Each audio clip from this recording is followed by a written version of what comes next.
على نعمة الإسلام وكفى بها من نعمة، ثم الصلاة والسلام على المبعوث رحمة للعالمين محمد بن عبد الله وعلى آله وأصحابه ومن تبعهم بإحسان إلى يوم الدين. يا أيها الذين آمنوا اتقوا الله حق تقاته ولا تموتن إلا وأنتم مسلمون. يا أيها الناس اتقوا ربكم الذي خلقكم من نفس واحدة وخلق منها زوجها وبث منهما رجالا كثيرا ونساء، واتقوا الله الذي تساءلون به والأرحام إن الله كان عليكم رقيبا. يا أيها الذين آمنوا اتقوا الله وقولوا قولا سديدا يصلح لكم أعمالكم ويغفر لكم ذنوبكم، ومن يطع الله ورسوله فقد فاز فوزا عظيما. جعلني الله وإياكم وسائر المسلمين من الفائزين، آمين آمين آمين يا رب العالمين. أما بعد، فأيها الأحبة، فإن كلمتي مع هذه الوجوه المنيرة بنور الإيمان والتوحيد سوف يدور حول تذكرة من حديث المصطفى صلوات الله وسلامه عليه، حيث يقول فيه خير البرية: هناك 3 مهلكات و3 منجيات و3 كفارات و3 درجات. أسأله جل في علاه أن يوفقني وإياكم لما يحبه ويرضى، وأن يجعل كل أعمالنا خالصة لوجهه الكريم، وأن يرزقني وإياكم وسائر المسلمين بحسن الخاتمة. أيها الأحبة، musidɓe julɓe tedduɓe, ɓaawo yettude o bajjo seniiɗo wowɗo mo ronkata olngo o Allah taguɗo en waɗi en bani adama, o waɗari en kulle, o inni kadi o teddini en, o waɗi en kadi e mbaadi ɓurndi moƴƴude e mbaadi e labeede no fotiri no yooɗiri. Tawata bani adama hino laba hino foti. Juula e ɓurnaɗo tagi e fogon o wiyeteɗo Muhammad, tawata ko oɗo Allah ɓuri yiɗude e ko tagi kon fow, kanko e ɓeygure makko nden e ɓe sahabaɓe ɓe o suɓi ko wona takka makko ko wallitomo, ƴettunoɓe jawle muɗum, ƴetti wonkiji muɗum yarniri kewol l'islam ha ɗum hewti en ɗo hande. Yo Allah ɓeydañ ɓeɗo jamɓe kisiye e kala wonɗo e laawol ɓeɗo, ma wonɗo etade fi wongol e laawol ɓeɗo ila yawmil qiyama. Hara yewtere anden no yeelo annintingol maako goto nelaɗo sallallahu alayhi wa sallam kaɓe maaki wono woodi piiji 3 ton ko halkayɗi bani adama, wo piiji 3 kadi no ton ko dandayɗi bani adama, wo piiji 3 no ton kadi ko wonayɗi sabu bakkatu bani adama on o yaafe, wo piiji 3 kadi no ton ko ɓantayɗi towna darja bani adama. Miɗo toro Allah yo Allah hawrindina mi wonɗo e wolde onon heeɗiɓe ɓen ko yaadi e deftere Allah nden e sunna nelaɗo makko on sallallahu alayhi wa sallam. أيها الأحبة، فالحديث يرويه لنا عبد الله بن عمر رضي الله تعالى عنهما وارضاه: 3 مهلكات. أولا فشح مطاع يهلك الإنسان، ثانيا وهوى متبع يهلك الإنسان كذلك، ثالثا وإعجاب المرء بنفسه. هذه 3 يهلك الإنسان ويخلده في نار جهنم إن لم يتب ويرجع إلى الله. فالشح المطاع، يقول سبحانه: ومن يوق شح نفسه فأولئك هم المفلحون. وهوى متبع، وقال عز من قائل: وأما من خاف مقام ربه ونهى النفس عن الهوى فإن الجنة هي المأوى وإيجاب المرء بنفسه. musidɓe julɓe tedduɓe, toɓɓe 3 arana ɗen halkayɗe bani adam. toɓɓere aranere nden ko wiyete kon ndeere rankaako. neɗɗo si o woni ndereru ɗo ɗum ɗo halkay mo ko adna ɗo perduyama yawmal qiyama so o tubari o rutti o yalti e muɗum. Allah inni ka deftere wo kala mo Allah won dandi bone nderera ko wonki muɗum o hara yo jeyama e malaɓen yo Allah waɗu en e maɓɓe. Goɗɗo arino ka suudu ka bahimo wango o wangi ha o gayi ko wangi kon fop ko wone torade himo wiya allahumma qini shuhha nafsi, Allah mi torikema dandam bone nderera ko wonki am. Ɗum ɗo petto wono torade o ɓeydari ɗon goɗɗum e hoore ɗum ɗo tawi goɗɗo go wattani hakkille makko ɓay o yehi haaɓe fo ɓe gayni o hari o inni ko aya haha ko ayyo kaarijo ene an amara du'ago ko torotoɗa si wona yo Allah bone dande bone ndereran ko wonkima o inni hay hunde si wona ɗum ɗon o inni momo fi honɗum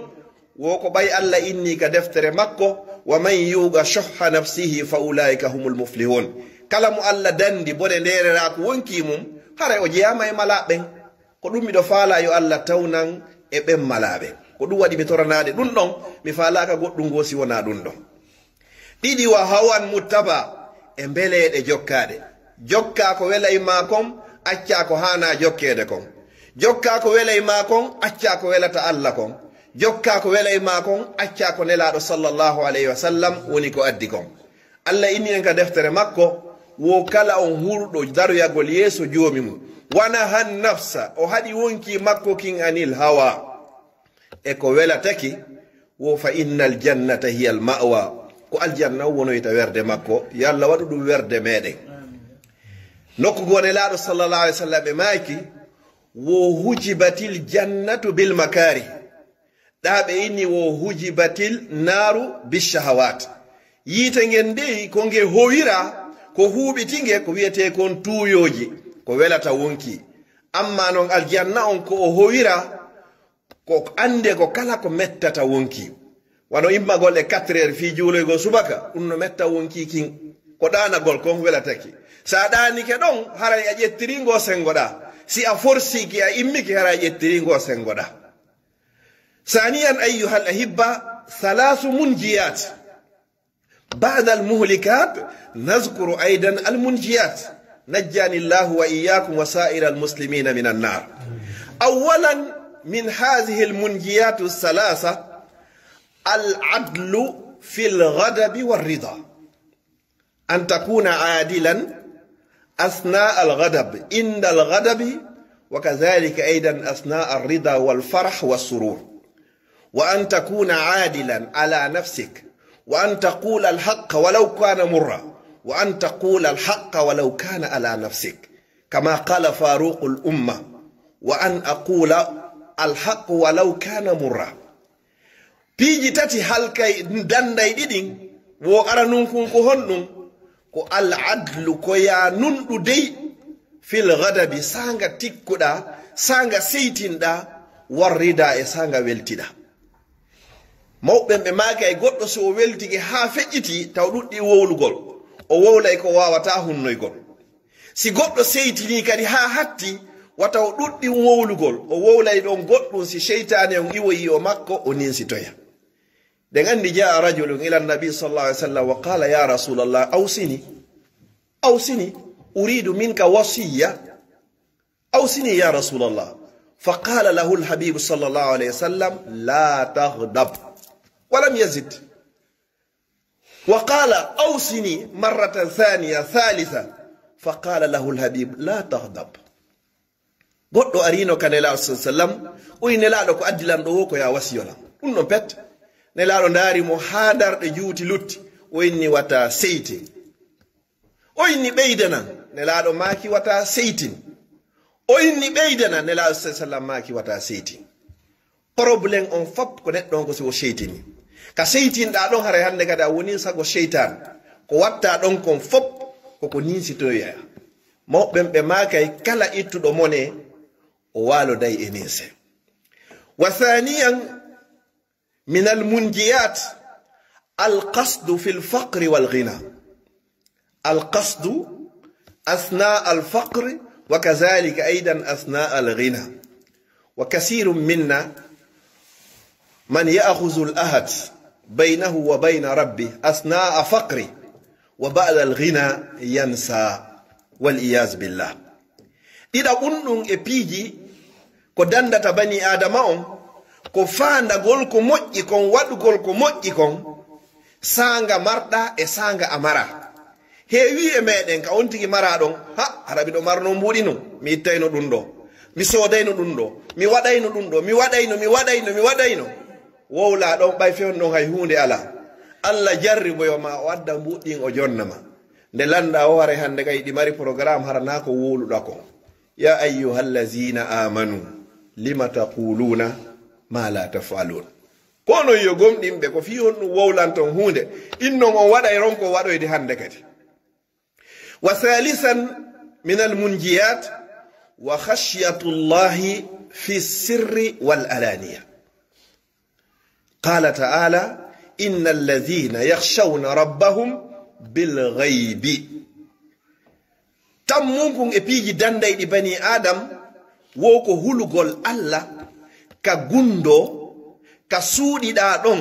ka weddiɗa ɗon e si tawi a lutti antum ko ndo wiyete kulol Allah. Wa khashyatullahi fi sirri wal alan. Hula Allah hara ko antum jawdiri ba walike hula accira fi makko ko harmi présentike darugol accira fi makko waɗugol ko boni présentike accira fi makko hara hay goto rentama sina on allazi la yaghfal wala yanam allazi la ya'khuzuhu sinatun wala nawm. Hara goto rentama sina on mo anduɗa o ŋuŋata sakko o ɗano. Bani adama si o weddike ha gasi o fuɗɗike yeddugol Allah subhanahu wa ta'ala Allah nodday mo bilisanil hal o inna yabna adama kayo ɓingel adam a taw yimɓe ɓen fop tagefo ngon fop ala jasuɗo yeeso ma ɓuri min suuɗoɗa ko taga kon fop ara wirtoɗa e yeeso on haraɗa suuɗi ɗon a falaka hay goto yi'anama kono on ɓantuɗo kam muuli weƴƴiti leydi hara kanko himo sutima. هذه الثلاثة هي الثلاث المنجيات. أولا العدل في الغضب والرضا. ثانيا القصد في الفقر والغنى. وثالثا وخشية الله عز وجل في السر والعلانية. وبعد ذلك أيها الأحبة ثلاث كفارات الذي يكون سببا لمغفرة الذنوب والخطايا والآثام. ومن بين هذه أولا فانتظار الصلاة بعد الصلاة فذلكم الرباط. مثلا بعد صلاة المغرب تقعد في المسجد تذكر الله وتستغفر وتصلي على الحبيب وتقرأ القرآن إلى صلاة العشاء فانتظار الصلاة بعد الصلاة. تتبيجي يا وني سبكو يا في بكات بني آدم أرانون كونكو هونكو كجولغول هاغينا حبيتو كتي سلمنا وقتو هاغينا حبيتو يا أويا وقتو مثلا هكوني فترو إجي ينو رابيدي سلمنا فترو هاغينا جوتو دادون هيدا إنسينادي أستغفر الله وأتوب إليه هيدا جولو دي نلادو صلى الله عليه وسلم هيدا جانتادي إندي الله هيدا جانودي ما هيدا جانودي ما دا واجهده ما هيدا واجهده ما دا جانودي القرآن هاتو مجيجي دين هيوتي جولا نلادو صلى الله عليه وسلم بماكي من صلى كلا أون جولو وجدتي كدك وني دون فإن الملائكة تستغفر له ما دام في المصلى الذي صلى فيه والملائكة تقول له اللهم اغفر له اللهم ارحمه اللهم تب عليه ما دام في مصلاه الذي صلى فيه ما لم يحدث أو يؤذي أحدا. neɗɗo so juuli ha o gayni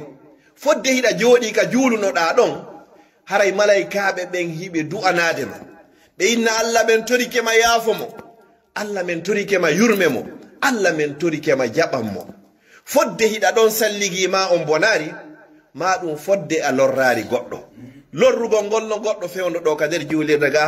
ɓuraɗi téléphone ji goɗɗo haray jamano juulude hino deeƴi goɗɗo nodde ɗon o jaabo ɗon hara oɗa harino juulude oɗano jantade inde Allah oɗano jikirde fof kupa hakkille jama o yaha ɗon alurri jama o وثالثا أيها وثانيا من بين الكفارات وإسباغ الوضوء على المكاره hebbingol salligagol timmingol salligagol sanga metti e salligagol sanga tawata hara hino ɓuuɓi memugol ndiyan ɗan hino satti immagol ngol fewdo ɗon salligo immagol ngol tun ko probléme wona noon fere salligagol wa isbahul wudu'i ala al makari memugol ndiyan ɗan fewdo ɗon kala ka salligiɗa hande kay ndiyan ɗan memi bakkatuji ɗon on laaɓi poy nelaɗo sallallahu alayhi wa sallam ɓe landino sahaba ɓen ɓe inni yetelan si tawi caangol ilaygol hino rewri e dambugal goɗɗo e moɗon hara o lototo e ngol caangol ɗon laabi jowi e nder nyallal ngal wo ene hara tuundi luttay e ɓandu makko nela sahaba ɓe ɓe maaki o nelaɗo sallallahu alayhi wa sallam ɓe maaki fa zalikum ko non tigi as-salawatul khams ko non waqtuji ɗin joyi wa fi riwayatin ukhra as-salawatul khams wal jumu'atu ila al jumu'ah wa ramadan ila ramadan wal umratu ila al umra mukaffiratun ma baynahunna izajtunibatil kaba'ir no wori nokku ka ɓurna ɗon ɓe maaki wo waqtuji ɗin joyi e juma ha e juma sumaye ha e sumaye umra kadi ha e umra wo Allah no yaafo bakkatuji kala ko woni hakkunde ɗiɗo si tawi en woɗɗitike jeeɗiɗi halkoyɗi ɗin izajtunibatil kaba'ir in tajtanibu kaba'ira ma tunhawna anhu nukaffir ankum sayyi'atikum so woɗɗitike dey jani ɗin menen kadi men yaafanto on toso koykoy wa yaqul nabi sallallahu alayhi wa sallam ijtanibu as-sab'ul mubiqat qila wa ma hunna ya rasul allah قال الإشراك بالله أو الشرك بالله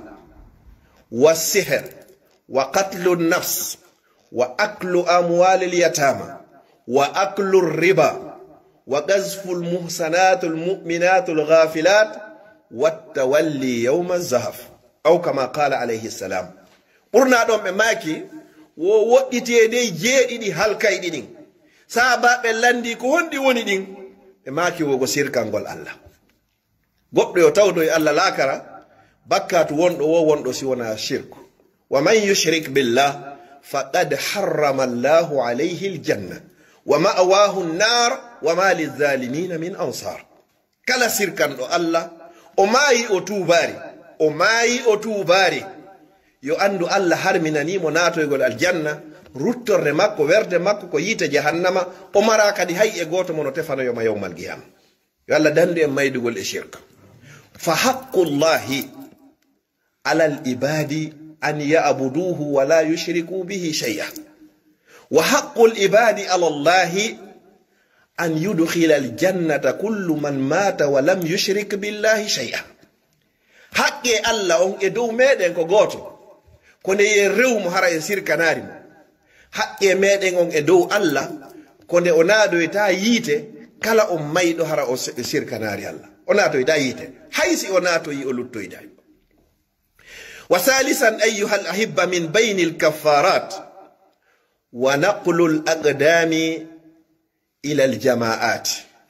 aw wa fi riwayatin wa kathratu al-khuta ila al-masajid hadhihi hiya al-thalith al-kaffarat tammunkun e ko watta bakkatu goddo o yafe ko hebbingol seppugol yawgol ka juulirde imma ko juuloygol imma ko jangoygol ma jannoygol ma waajoyagol ma waajoyeede ma jokkere enɗam kono wota wonu an programme ma alaka juulirde wa khayrul biqa al masajid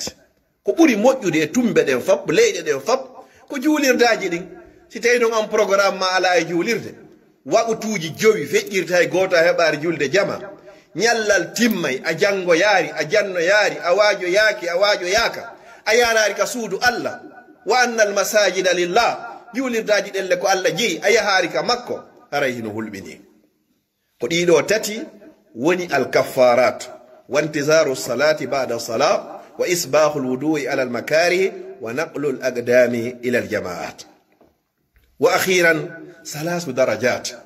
يرفع الله به درجاتنا أسأله أن يرفع درجاتنا يا رب العالمين أقول قولي هذا وأستغفر الله لي ولكم فاستغفروه إنه هو الغفور الرحيم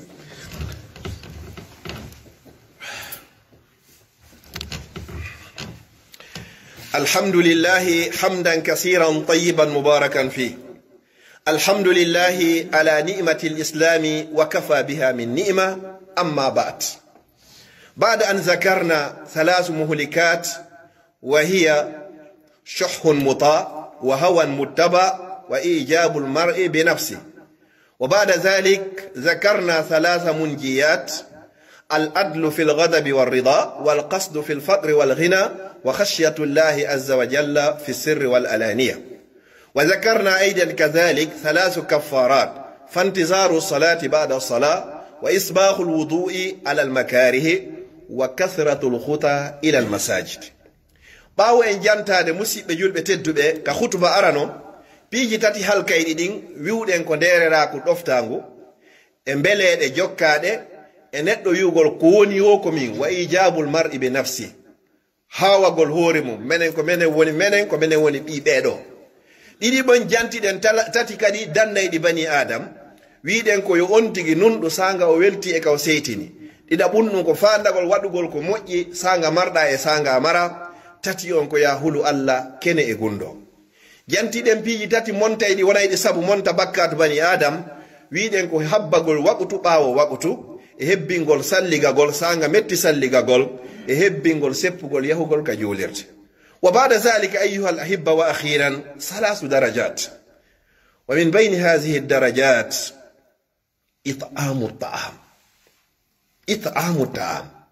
يقول سبحانه ويطعمون الطعام على حبه مسكينا ويتيما وأسيرا إنما نطعمكم لوجه الله لا نريد منكم جزاء ولا شكورا لما هاجر النبي صلى الله عليه وسلم من مكة إلى المدينة فأول ما أوصى به المهاجرين والأنصار قال ماذا؟ أفشوا السلام وأطعموا الطعام وصلوا بالليل والناس نيام تدخلوا الجنة بالسلام فيا سبحان الله مصيبة جلبة تدبي هاي درجة جدين كو بيجي تاتي wo ara nun kun ko nyammingol nyamete it'amu ta'am nyammingol welado khairu sadaqati an tut'ima ja'ian ko buri moƴƴude sadaka fo ko tuma ne nyamminta neddo welado jama no wela tentini non ka mede yo Allah ittage hege nge ne laado sallallahu alaihi wasallam baybe iwi makka be seenike madina piiji tati ko be adi wasiyade muhajirina e ansar ko be ni afsu salam sakite salminako hakkundeji modo لا تدخلون الجنة حتى تؤمنوا ولا تؤمنوا حتى تهابوا أولا أدلكم على شيء إذا فعلتموه تهاببتم أفسوا السلام بينكم لا تسأل السلام ماكي وناتا الجنة هاتما قمدين on gomɗinta kadi honno ha yiɗidiro yiɗidirano ene on accata mi yeeto on hunde si on waɗini o yiɗidiray wo sakite salminagoji hakkundeji moɗon yimɓe si ɓe noddidiray ɓe hiwrodiray ɓe moosidiranayi ɓeɗo tigi tigi on haray ko yiɗidirɓe tabassumu ka fi wajhi akhika ko sadaqa hay ko mosata yeeso musidɗo ma tun ɗum no fotowata isti sadaka jonnon ɓe inni afsu salam sakite salminago wa atimu ta'am nyammine nyamete mawmen ɓen ɓe makay kala ka goro humma yaari gere humma iwrota ɗon a okkorta goɗɗo weltina goɗɗo nyamminamo yarnamo holtinamo honnamo oɗo tigi tigi on o mijanoma ko boni sina tum ɓay neɗɗo anke on o tagama no heewi e makko tek ko wiyete kon konnago e hasidankako ko ɗum si goɗɗo hewtoyi ka natoygol aljanna ko honɗum Allah adoto ittude e bani adam wa naza'na min wippita min ɓora min doora min itta ma fi sudurihim min ghil ikhwanan ala sururin mutaqabilin min itta kala konnago e hasidankako e porobulenji e gañanendi e maɓɓe foppo hande kadi ɓe wonta musidɓe nene goto baba goto kon ɗo woni ɗiɗaɓum ko nelaɗo sallallahu alaihi wasallam wasino وأطعموا الطعام تاتي وصلوا بالليل جولون جمة والناس نيام هرا يمبا بن فونو داني إمو داي جولا دون أجولي راري في ينغو هيدا أردك جولي دي ينغو ناتا إمو كونو إما قول جمة بلين إيفير نافا وننغو في الله ونكو واجر دا وسا ودي دي بيجي دو تاتي وتدخل الجنة بالسلام أناتو يا الجنة وندو دي كيسي حرف بكار هنو ودتي وثانيا أيها الأحبة وأفسوا السلام ساكتون سلمنا نغوجي حقو نيجي مولون والصلاة بالليل والناس نيام جولون جمّا hara yimɓe ɓen fopp hara ɓe ɗaani miɗo toro Allah subhanahu wa ta'ala yo Allah newnan en juulugol jemma ñammingol ñaamete e sakitugol salminago اللهم لا تفرق هذا الجنب إلا بذنب مغفور وسعي مشكور وعمل متقبل مبرور اللهم اجعل جمعنا هذا جمعا مرحوما وتفرقنا من بعده تفرقا معصوما اللهم لا تجعل فينا ولا معنا ولا من بيننا شقيا ولا مطرودا ولا محروما اللهم يا قاضي الحاجات اقض هوائجنا وهوائج جميع المسلمين اللهم اشفنا واشف مرضانا وجميع مرضى المسلمين فأم أخ الكمال المهندس للمسجد إن شاء الله مريضة جدا هو يطلب منكم دعاء فلا تبخلوا له بالدعاء نسأل الله سبحانه وتعالى أن يشفيها اللهم اشفها بشفائك اللهم اشفها بشفائك اللهم اشفها بشفائك اللهم رب الناس اذهب الباس واشف أنت الشافي لا شفاء إلا شفاؤك شفاء لا يغادر سقما اللهم اشف كل مريض وارحم كل ميت واقض هوائجنا وهوائج جميع المسلمين اللهم فرج هم المهمومين ونفذ كرب المكروبين واقض الدين عن المدينين واشف مرضانا ومرضى المسلمين وارحم موتانا وموتى المسلمين وأخيرا أيها